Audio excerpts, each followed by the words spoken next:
சில பேர்லாம் இப்போ இந்த 4 மதுகபும் வானா 4 இமாம்களும் வானான்னு சொல்லிட்டு இதுவே போதும் அதுவே போதும் எல்லாம் சொல்லிட்டு வெளியே போனவனுடைய பெரிய கண்டுபிடிப்பு என்னன்னா அவங்க வாப்பா வழிகேட்டில் இருக்காருன்னு கண்டுபிடிச்சான். அவன் சொல்லிட்டான வீட்டில் நீங்கெல்லாம் வழிகேட்டில் இருக்கீங்க. ரொம்ப வேகமாக வந்தார்கள். வர்றப்போ நபி வழியில் நம் தொழுகை சமுதாயமே பார்த்துச்சு. இவ்வளவு நாள் நம்ம சைத்தான் வழியில் தொழுது அப்பா நபி வழியில் நம் தொழுது பின்ன வேற யாரு வழியில தொழுதாங்க?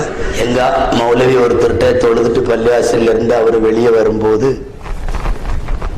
அவர்கிட்ட ஓதன பையன் அலிஃபு பாத்தாவெல்லாம் ஓதன பையன் இன்னைக்கு எங்கெங்கயோ அடிச்சு சுனாமி எல்லாம் என்னென்னமோ ஆகி அவன் கடைசியில அங்க கூடாரத்துல இருக்கிறான். அந்த கூடாரத்துல அவன் வந்து ஹஸரத் ஸல்லல்லாஹு அலைஹி வஸல்லம் அது உஸ்தாத் உங்களை எனக்கு ரொம்ப பிடிக்கும், அலிபாவெல்லாம் உங்கள்ட்ட தான் ஓதுது, நீங்க எனக்கு ரொம்ப ஓதி கொடுத்தீங்க, எனக்கு பிரியமான உஸ்தாது நீங்க, எங்களுக்கு ரொம்ப பிடிக்கும், எனக்கு எல்லாம் சொல்ல அப்படியா சந்தோஷம் சந்தோஷம். ஒரே ஒரு வருத்தம். என்ன வருத்தம்? இல்ல நீங்க நரகத்துக்கு போறதை நினைச்சு எனக்கு வருத்தமா இருக்கு. அவரு அதிர்ச்சியாயி என்ன அந்த லிஸ்ட்ல சேர்த்துட்டியா, நான் நரகத்துக்கு போறது கன்ஃபார்மா அப்படின்னு. ஆமா நீங்க நரகத்துக்கு முடிவே பண்ணிட்டாங்க. சொர்க்கத்துக்கு இவங்க மட்டும்தான் போக முடியும். யாரு? 1000 வருஷமா இந்த உம்மத்து இருக்கு இல்லையா, 4 மதுஹபுகளில் 4 அகீதாக்கள், இந்த யாரும் சொர்க்கத்துக்கு போக முடியாது. நம்மளாம் வெயிட்டிங் லிஸ்ட்ல கூட இல்லை. கன்ஃபார்ம் ஆகிறது ரொம்ப கஷ்டம். இப்ப யாருன்னா இந்த ஒரு கூட்டம் மாத்திரம் இருக்கு இல்லையா, தூய வழியில் அதாவது நபி வழியில் தொழுதவர்கள், இவன் மட்டும்தான் டோக்கன் அட்வான்ஸ் ஏற்கனவே கொடுத்து வாங்கிட்டான் ஆல்ரெடி. என்னன்னா இன்னிமின் அஹ்லில் ஜன்னah, நாங்கெல்லாம் நேரம் அங்க போறவங்க, மற்றவங்க எல்லாருமே நரகம். ஒவ்வொருத்தரும் வந்து ஃபத்வாவுக்கு கேள்வி கேட்கறப்ப தான் நமக்கே தெரியும், ஓ இப்படியும் கூட கேள்வி இருக்குதா. ஆமா அஜர்த்துமார்களுக்கு நிறைய இடைஞ்சல். அப்படி எங்க ஊர்ல ஒரு மௌலவி சொன்னார், ஒருத்தர் வந்து கேள்வி கேட்டிருக்கான், சமி அல்லாஹு லிமன் ஹமீதா அப்படின்னு சத்தம் வந்துருச்சு, ஆனா இமாம் ருக்கூல தான் இருக்கிறாரு. நான் இப்ப போறவன் தக்பீர்னு எடுத்துக்கிட்டா குனியட்டா, அவர் என்ன கேட்கிறார் தெரியுமா, சத்தத்தை ஃபாலோ பண்றதா ஆளை ஃபாலோ பண்றதா?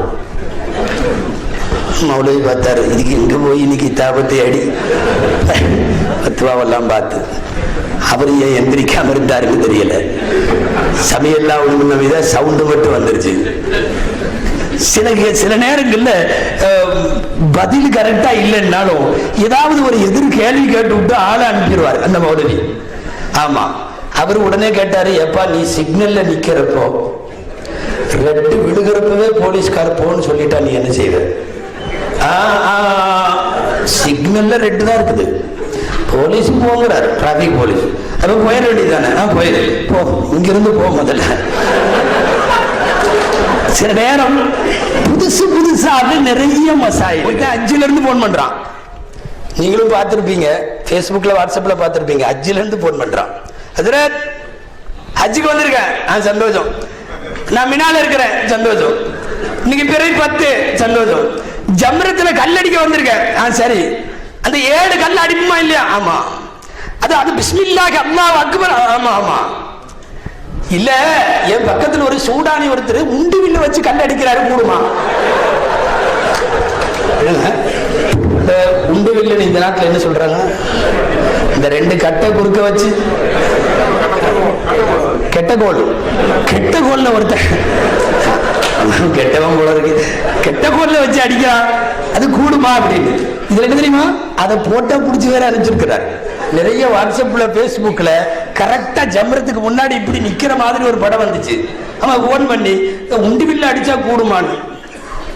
கொஞ்ச நேரம் அலிம்சா மௌலவி யோசிச்சாரு, என்ன சொல்றதுன்னு தெரியல. உண்டு வில்ல கரெக்டா சைத்தான் தான் அடிச்சாரு. ஆமா விடுவோம், அடிச்சுட்டு போட்டு விடுவோம். இல்ல அப்புறம் நீங்க பயான்ல என்னமோ கட்டை விரலுக்கும் களிமா விரலுக்கும் இடையில இப்படி பிடித்து அப்படின்னு எல்லாம் சொன்னீங்களே, அட விடு, ஒவ்வொரு கண்ணும் அடிக்கிறப்ப பிஸ்மில்லா எல்லாம் ஒவ்வொரு அடிக்கிட்டு விடு. புதிதாக மசாயில்கள் தோன்றுகிறது என்று சொல்லுகிறேன். சவுதியில் உள்ள ஒரு ஆலிமு சொந்த அனுபவம் ஒன்று சொல்லியிருக்காரு. வெள்ளிக்கிழமை ஜும்மாவுக்கு பிறகு உட்காந்துட்டு என்னவாது கேளுங்கன்ட்டாரான். ரம்ஜான் 1 அன்னைக்கு. அவன் அன்னைக்கு தான் வந்திருக்கானா இவனா ஒருத்தன், இது ஒரு நகைச்சுவை. அன்னைக்கு தான் வந்திருக்கான் பள்ளியாசலுக்கு. அவன் கேட்டானா, இதா ஜாஅ ரமலான் ஃபமாதா நஃஅல் மாதா நஃஅல் நஸூம் இன்ஷாஅல்லாஹ். ரம்ஜான் வந்தா என்ன செய்யறதுன்னு கேட்டிருக்கான். நோன்பு வைக்கணும்னு இருக்காரு இவர். அவன் அடுத்து கேட்டிருக்கான் இதா அத்தனா ஷஹ்ருல் ஹஜ் ஃபமாதா நஃஅல், ஹஜ்ஜுடைய மாசம் வந்தா என்ன செய்யறதுன்னு கேட்டிருக்கான். இப்போ பிரச்சனை சொல்லிட்டாரு நஹஜ்ஜு வ நஅ்தமிரு இன்ஷாஅல்லாஹ், ஹஜ் பண்ணலாம் உம்ரா பண்ணலான்ட்டார். அவன் அடுத்து கேட்டிருக்கான் என்னன்னு, ஹஜ்ஜும் ரம்ஜானும் ஒன்னா வந்தா என்ன செய்யறது? அவர் சொன்னார் உன் தலையில மண் அள்ளி போடு. எங்க இதாத்தா ரமதான் வல் ஹஜ் முஜ்தமிஐன், ரெண்டு ஒண்ணா வந்து ரெண்டு ஒண்ணு எங்க ஒண்ணா வரும்? அதாவது மக்களை மட்டும் கேள்வி கேளுங்கன்னு விட்டோன்னு வைக்கல, நீங்க கேள்வி கேளுங்கன்னு சொல்லிட்டா நாம ஓதனதெல்லாம் மறந்து போய் அப்ப கேட்கிற கேள்வியில எல்லாம் தொலைஞ்சது, என்னென்னமோ கேட்பான்.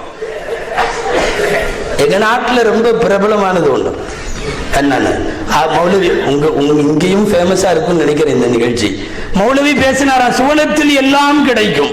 ஒரு ஆள் எஞ்சி கேட்டனா பீடி கிடைக்குமா, சிகரெட்டு கிடைக்குமா? அஜர்த்து சொல்லியிருக்காரு கண்டிப்பா கிடைக்கும், ஏன்னா எல்லாம் கிடைக்கும் இருக்கு, கண்டிப்பா கிடைக்கும். பத்த வைக்கிறதுக்கு நரகம் போகணும். Are you ready?